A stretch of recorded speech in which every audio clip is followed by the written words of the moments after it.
What's good, YouTube? It's your boy, Blue Blood Sports TV, and I'm back at y'all with another one. So, I had time to think about this story, uh, these statements that were made, and this information that was revealed. Initially, I was a bit outraged. I even talked to a close friend, and we was discussing it, and we like, man, why did this woman reveal all this information? And then I ran it past my wife. And I asked her what she thought about this from a woman's perspective that has children. If you don't know, I'm discussing the situation and the information that was revealed about top 5 pound for pound undefeated fighter, 3 division world champion, Mexican Ecuadorian superstar boxer who was 29 years of age, the Mexican Ecuadorian monster, David Benavidez, who has 32 wins, no loss, no draw, 26 wins by way of knockout. David Benavidez's fiance yesterday posted that she's called off their engagement and their wedding. They're not getting married. And she also revealed that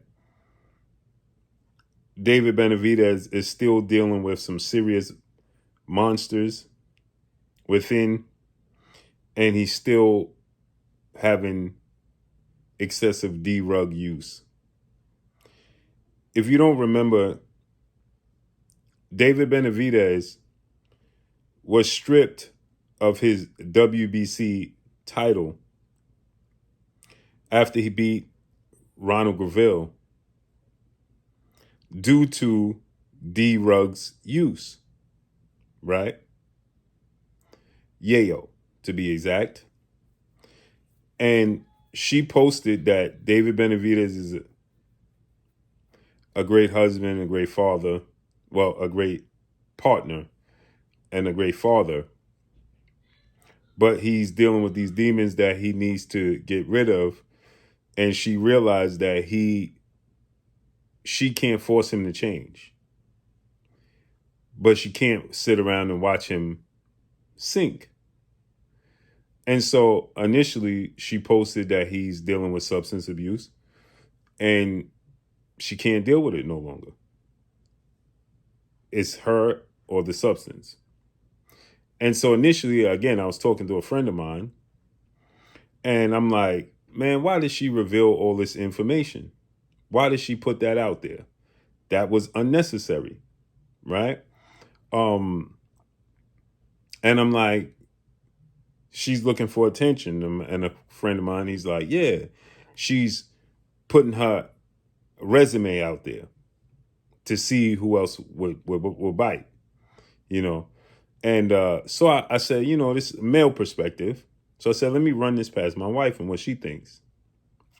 And my wife simply said, oh, that's a cry for help. She don't want to leave him. She loves him, but she don't know what else to do. And she sees that it could possibly be tragic. And so I said, well, yeah, why is she revealing this information? She said, yeah, well, she sort of revealed information, gave you a roundabout way. But imagine the things that she saw that she could reveal that she didn't reveal if she wanted to destroy him or if she was putting her resume out there for somebody else. What she's doing is it's a cry for help. And initially I sent it to a friend. I said, I think that she's putting out the bat signal as a way to embarrass him into getting clean and sober. And so my wife said, listen, the people around him know that this is going on, but she lives with him. She lives with him. She's his partner. She's his children's mother. Everybody else may be saying that they want him to get help. and may not be putting their best foot forward. She got to deal with it every day. When everybody else goes home, she still got to deal with it. So this is her cry for help. She don't want to leave, but she's sending him a warning signal that she can't do this anymore. She wants him to change.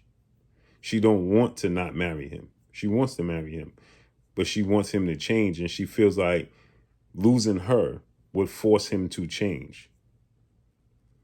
And letting the world know why she's stepping off. And then my wife highlighted the fact that she said he didn't cheat. He's not abusive.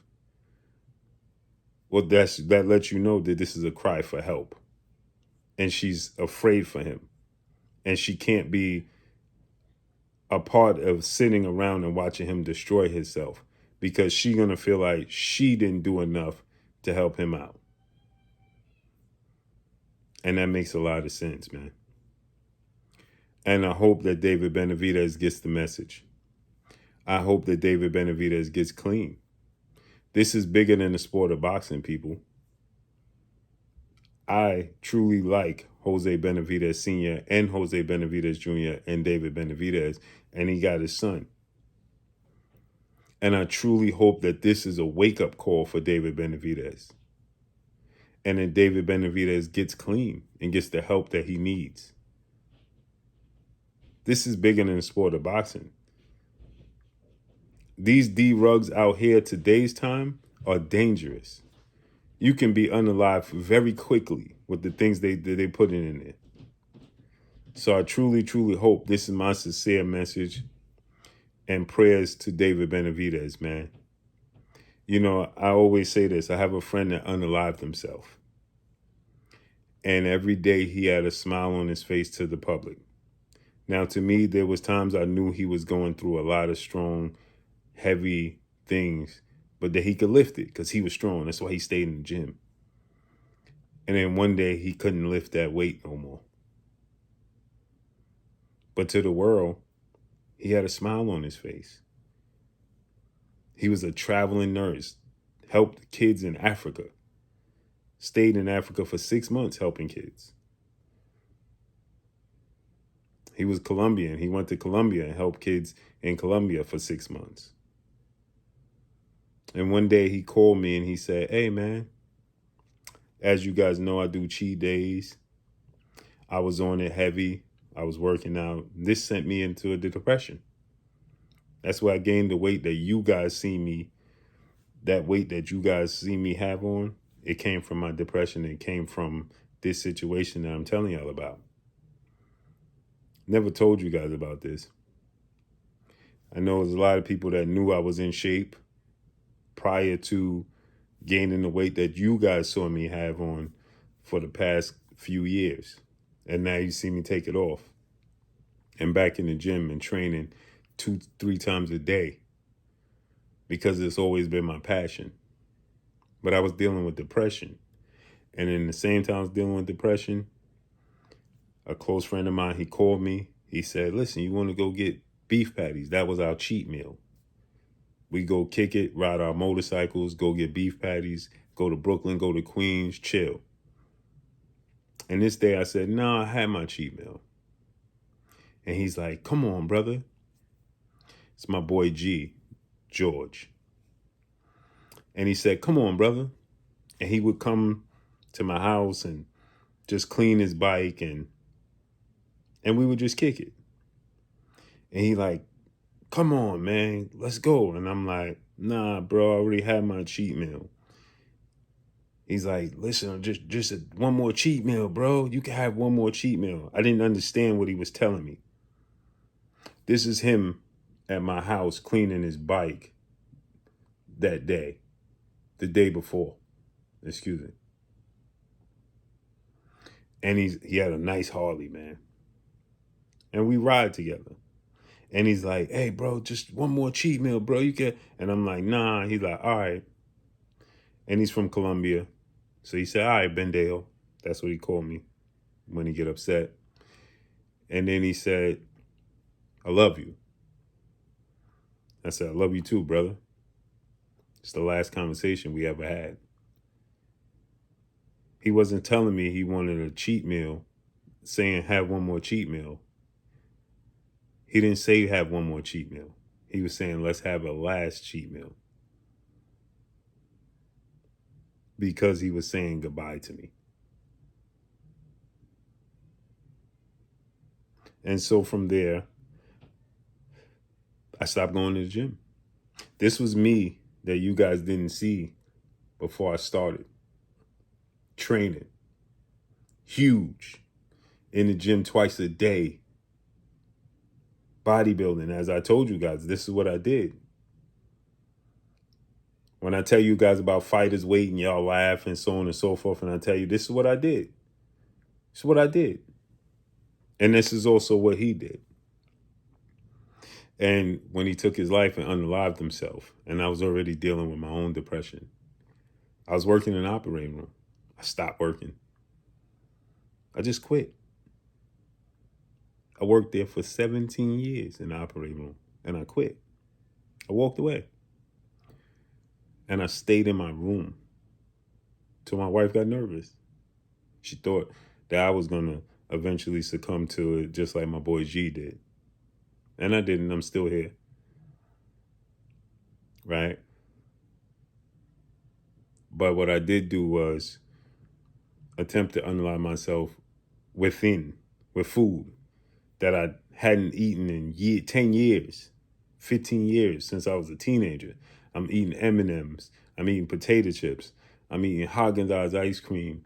I'm eating honey Cinnabons. I would heat up 2 Cinnabons at night with a scoop of ice cream. Then I would eat M&Ms behind that. And then I would eat Fritos twisted barbecue potato chips. Then I would eat sour cream and onion chips. Then I would eat white cheddar popcorn. And before I knew it, I blew up to the person that y'all saw with that weight on. I mean, it wasn't overly extensive, but it was a lot. And then I got my mind back, my mind right. And I said, you know, I'm going to do this in honor of G. I'm going to go to the gym. I go to the gym by myself. Now, me and him used to go to the gym together. Now I go to the gym by myself. Every day. Music. Me and my music. Twice a day.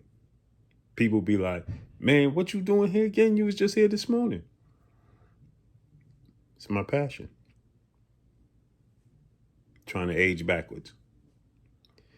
So my prayers go out to David Benavidez, man. Get yourself together, great brother.